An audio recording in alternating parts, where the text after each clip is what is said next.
Hello, I am the Restless Kaiser and we are modelling for advantage.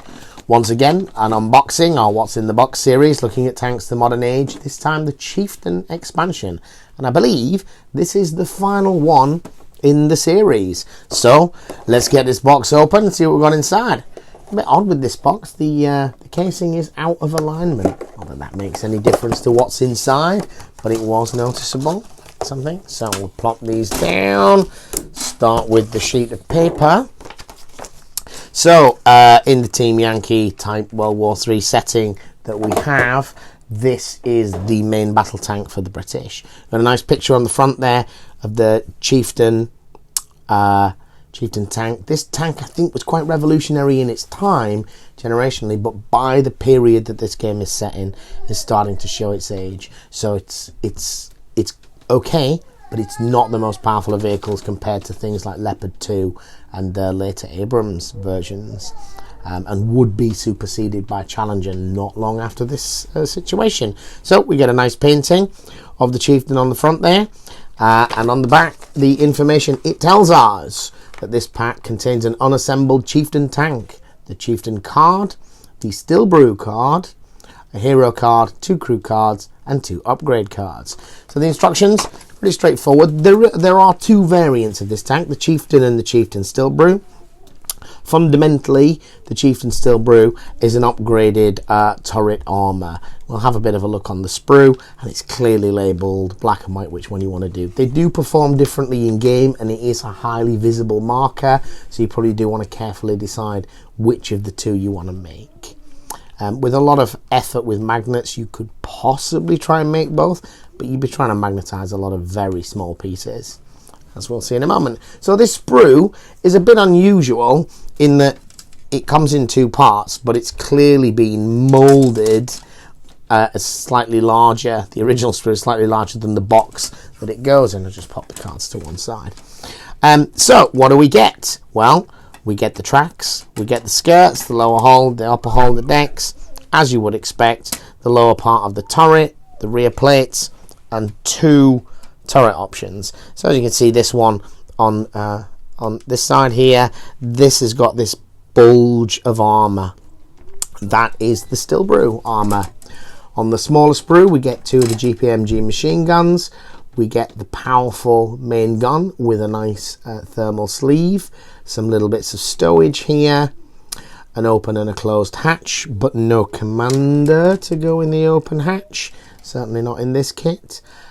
These baskets here go on the sides. You do want to check whether they are keyed, so they do fit quite well when I built one, but they do look like they might go on either side, so you might need to check that.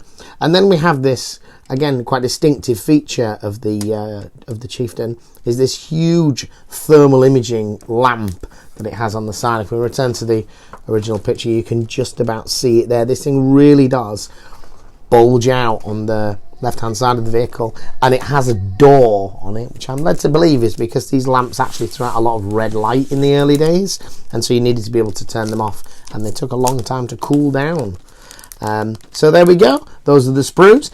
It looks pretty easy to go together. I have already built one of these, which you'll see in the stills later, and it did go together well. It is a 2016 one, so again, I think it's from the Iron Maiden release from Team Yankee. So let's have a look at the cards.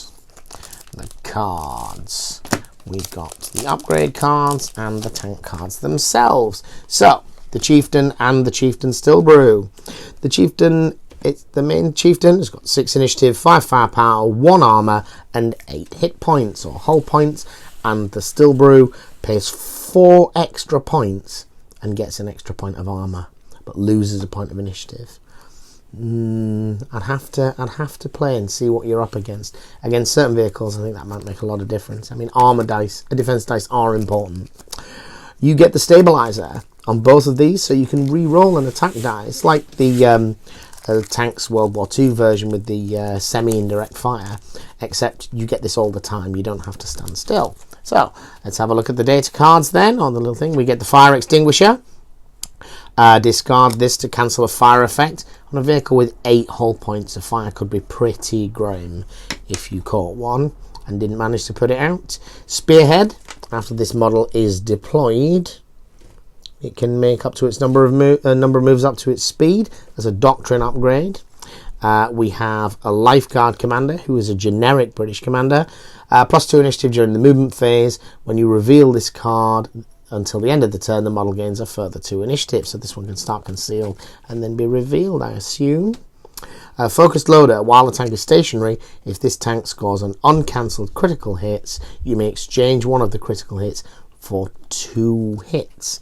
That situationally I could see a lot of use for. Vehicles only, you roll a critical, the vehicle's only got 2 hit points left, or even 1 hit point left. There are criticals that do no damage, aren't there? And then lastly, our hero card, our named commander is Charles Leslie. While this tank is not in cover, it gains 1 armor. Chieftains in this platoon gain 2 initiative, so he buffs the whole platoon. That is really interesting. So that concludes the Chieftain unboxing. Thank you for watching.